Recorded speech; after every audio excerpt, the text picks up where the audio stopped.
Hey there, this is Teacher Elizabeth with a new art video for you to do since I can't come into your classrooms for the time being. Remember, art is always a great way to reduce stress and anxiety. So today we're going to work with letters and words as subjects for our art project. I've selected a mural from Chicano Park, a couple examples that I found online, and then one example that I created for this project to show you how letters and words can be used as the main subject for an artwork. So let's get started. First, you need to know what art materials: ruler, paper, pencil, and colored pencils. Next, you got to figure out what word, initials, or name you want to use for your art project. After that, you need to use a ruler to create measured boxes for our letters to fit inside of, so that one letter isn't totally smaller than another. Take the ruler and line up the 0 on the top left side of your paper. Make a mark at 2 inches, 3 inches, and 4 inches. You need to repeat that step on the top right side of your paper, making marks at 2 inches, 3 inches, and 4 inches. After that, you're just connecting the dots with the ruler to draw 3 horizontal lines. The measured box I created here is for a longer word or name. If you want to use your initials or a shorter word, you're going to make a bigger box. So instead of it being 2 inches high, this one is 4 inches high. So you measure down from the top 1 inch, 3 inch, and 5 inch. And then you move over on your paper to the right side. You measure down 1 inch, 3 inch, and 5 inches. Make your marks, and then connect the dots with your ruler to create those 3 horizontal lines. Now you're seeing me just draw the basics of my letters, just the lines. You're also going to notice I'm drawing them close together and slanted. Also notice how I've used the center line to be the center of my letters. Next, you're going to draw ovals around the different parts of the letter. The left side of the H, the center of the H, the right side of the H. And then when it comes to the O, you're going to do it in 2 parts. You're going to create one side with an oval and then the next side with an oval, which will leave a little bit of an opening in the center. I go for the P. Now for the curve of the P, I do it in 3 ovals. Notice that. They overlap. And then the E, the left side, the top, the center, and the bottom. After that, all you do is just erase all the lines you don't need, and you'll end up with something like this. Next, I want you to trace over your letters with the black colored pencil. Only trace around the parts of the letters that you want, so skip some of those overlapping ovals. After you draw over everything, then I want you to add a shadow side, just as I'm doing in this picture. Just do it on the left side of each letter. So you're just adding a little bit of a thickness to the left side of each letter. After you do that, I want you to color that side in to make it look a little more 3D. After you get the shadow side colored in, I want you to draw in highlights. I just drew my little oval highlight shapes at the top of each letter. Next, take a colored pencil, any color you want, and draw an interior line all the way through the inside of each letter, just like I'm doing with that H.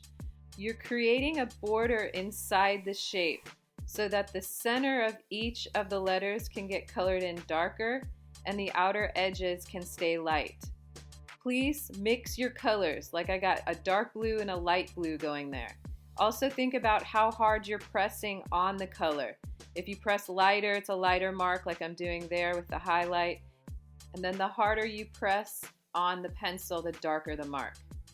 So I'm going around and I'm creating highlights with the orange and the white.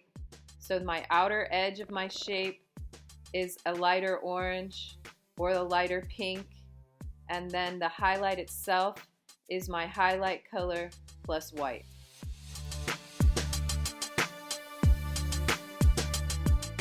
The last step is to add a background. All right, now we got to move on to block letters with a longer name. This time I'm using the measured box that I drew originally to write my name. Elizabeth is a long name, so I needed a narrower and longer box. I write each letter so that it fits exactly inside those lines, and I make sure to space them out. Next, I'm going to draw frames around every single part of each of the letters. Think of it as rectangles around the letters. This is going to be the beginning of our block letters.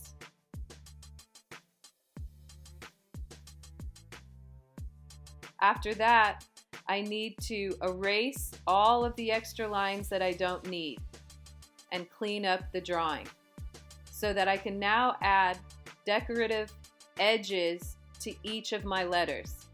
So you will notice I'm using these pointy angled shapes at the points of each part of the letter, like the E, the L, the I, the Z. And then I started realizing it would be cool if I made the letters look like they're dripping paint. That reflects on who I am as a person. I'm an artist, so including something having to do with paint relates to me. What I want you to do is to create something that relates to you. After you get it done, then you get to start the coloring again. This is the part to be creative with. Do whatever you want with your colors. Definitely mix them though. Blending and mixing your colors will create a way more dynamic artwork.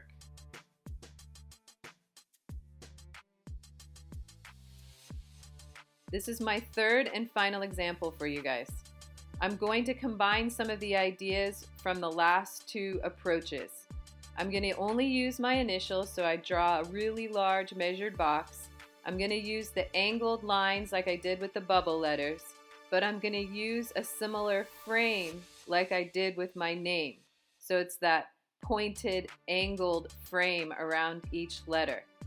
You can create any kinds of shapes that you want. You can make the letters overlap more. You can make them rounder. You can make them more diagonal. You just want to stay proportional, which means don't forget to draw the measured boxes. It really helps to create a proportional artwork. Now I've erased any unwanted pencil lines and I'm adding a background. I'm using hearts as the periods in between the letters and then just creating some bands for the background. Next I'll be adding color. This time I went ahead and created that inner border, but instead of coloring it lighter this time, I colored it darker. Inside my letters I created flames using red, orange, and yellow that I make sure to overlap and mix to make it feel like a fire.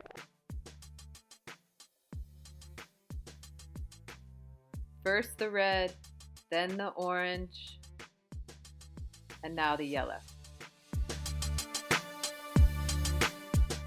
And here's what I came up with. Mine is obviously going to look very different from yours. I wanted to just show you several examples to help inspire you to be creative today. Thank you so much for joining me on this lesson. I hope you all have a wonderful day and stay positive.